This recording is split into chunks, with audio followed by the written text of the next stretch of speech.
আলোচ্য প্রবন্ধটি হল বিজ্ঞানের ভালো মন্দ। মাধ্যমিক 2025-এর পরীক্ষার্থীদের বলবো, তোমরা শুধুমাত্র এই প্রবন্ধটি যদি ভালো করে রাখো, এটার সাহায্যেই বিজ্ঞান সম্পর্কিত যে কোনো প্রবন্ধ তোমরা লিখতে পারবে। তাই বলছি, অত্যন্ত মনোযোগ সহকারে ভিডিওটি দেখো ও শোনো। বিজ্ঞানের ভালো মন্দ। সভ্যতার সঙ্গে বিজ্ঞানের সম্পর্ক অতি ঘনিষ্ঠ। আধুনিক সভ্যতার চরম উন্নতি সম্ভব হয়েছে বিজ্ঞানের সাহায্যেই। আদিম মানুষ আগুন আবিষ্কারের পর শুরু হলো নতুন যুগ ও সভ্যতার। সেই সভ্যতা ক্রমশ এগিয়ে চলেছে। মানব সভ্যতার অগ্রগতির মূলে আছে বিজ্ঞানের অবদান। বিজ্ঞানের জয়যাত্রা। সভ্যতার যাত্রাপথে বিজ্ঞান মানুষের সহায়ক হয়েছে। বিজ্ঞানের সাহায্যে মানুষ এখন কত কিছুই আবিষ্কার করেছে। মানুষ আজ অসীম শক্তির অধিকারী। সে আজ গ্রহ থেকে গ্রহান্তরে ছুটে চলেছে। দুরারোগ্য ব্যাধির হাত থেকে আত্মরক্ষা করতে পারছে। হাজার হাজার কিলোমিটার দূরের মানুষকে মুহূর্তের মধ্যে দেখতে পাচ্ছে, তার সঙ্গে কথা বলতে পারছে। বাড়িতে বসেই দেশ বিদেশের খবরাখবর পাচ্ছে। একমাত্র বিদ্যুতের আবিষ্কারই কত কিছু অসম্ভবকে সম্ভব করে তুলেছে। এছাড়া আণবিক ও পারমাণবিক শক্তির সাহায্যে মানুষ বিস্ময়কর কত কিছুই না ঘটাচ্ছে। নানা রকম প্রাকৃতিক দুর্যোগ সম্পর্কে সে আগেই জানতে পারছে। মানুষের দৈহিক ও মানসিক শ্রম লাঘবের জন্য আবিষ্কৃত হয়েছে রোবট ও যন্ত্রগণক বা কম্পিউটার। আমাদের দৈনন্দিন জীবন ও আজ সম্পূর্ণ বিজ্ঞান নির্ভর। আমাদের দৈনন্দিন জীবনকে আরামপ্রদ ও দ্রুততর করে তুলতে বিজ্ঞানের অবদানের শেষ নেই। এই ব্যাপারে heater, pressure cooker, radio, TV, fridge, washing machine, ঘড়ি, গাড়ি, চলচ্চিত্র, মোবাইল, বৈদ্যুতিক পাখা, লিফট, কম্পিউটার, টাইপরাইটার ইত্যাদির কথা স্মরণ করা যেতে পারে।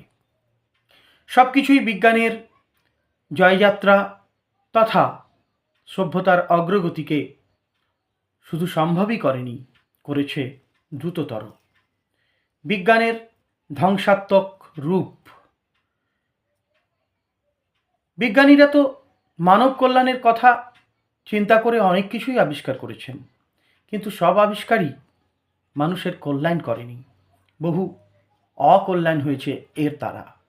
বিজ্ঞানের দুটি রূপ আজ স্পষ্ট, একটি কল্যাণকারী এবং অপরটি অকল্যাণকারী। 1945 খ্রিস্টাব্দে জাপানের হিরোশিমা ও নাগাসাকিতে পারমাণবিক বোমা নিক্ষেপ করা হয়। তার ফলে লক্ষ লক্ষ মানুষের মৃত্যু হয়।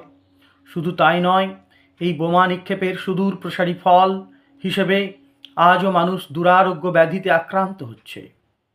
একালের যে কোনো যুদ্ধে ক্ষেপণাস্ত্রের প্রয়োগ, নানা রকম বিষাক্ত রাসায়নিক পদার্থের ব্যবহার ইত্যাদি কত যে মানুষের প্রাণহানি ও পঙ্গুত্বের কারণ হচ্ছে, তার হিসাব কারও জানা নেই। রোবট ও কম্পিউটার মানুষের দৈহিক ও মানসিক শ্রম লাঘব করেছে, কিন্তু তা মানুষের দৈহিক ও মানসিক শ্রমের ক্ষমতা হ্রাস করে, তাকে অলস ও অকর্মণ্য করে তুলেছে। আরেকবার লাইনটা আমি রিপিট করছি। রোবট ও কম্পিউটার মানুষের দৈহিক ও মানসিক শ্রম লাঘব করেছে, কিন্তু তা মানুষের দৈহিক ও মানসিক শ্রমের ক্ষমতা হ্রাস করে তাকে অলস ও অকর্মণ্য করে তুলেছে।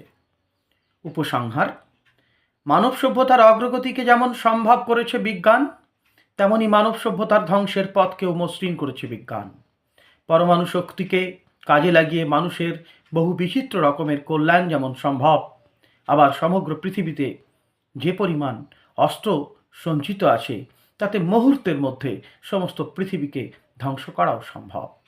যে বিষ ওষুধে ব্যবহৃত হয়ে মানুষের প্রাণ বাঁচাচ্ছে, সেই বিষ আবার মানুষের মৃত্যুর কারণ হয়ে দাঁড়াচ্ছে। সুতরাং বিজ্ঞানের প্রয়োগের ওপরই নির্ভর করছে বিজ্ঞানের ভালো মন্দ এবং মানুষের কল্যাণ অকল্যাণ। ভবিষ্যতে বিজ্ঞান যদি মানব কল্যাণে সঠিকভাবে ব্যবহৃত হয় তাহলে মানব সভ্যতা আরও এগিয়ে চলবে। আর যদি স্বার্থান্বেষী মানুষ নিজ স্বার্থে, নিজের দেশের সংকীর্ণ স্বার্থে বিজ্ঞানকে কাজে লাগায়, তবে তা মানুষের অকল্যাণও ডেকে আনবে। বিভিন্ন দেশে যেভাবে পরমাণু অস্ত্র নির্মাণের প্রতিযোগিতা চলছে, তাতে মানুষের ভবিষ্যৎ ক্রমশ অনিশ্চিত হয়ে উঠছে। অনুরূপ প্রবন্ধ, অর্থাৎ এই প্রবন্ধটির সাহায্যে আর যেসব প্রবন্ধ লেখা সম্ভব, মানব সভ্যতায় বিজ্ঞানের দান বা অবদান, দৈনন্দিন জীবনে বিজ্ঞানের অবদান, বিজ্ঞান আশীর্বাদ না অভিশাপ, বিজ্ঞানের জয় যাত্রা।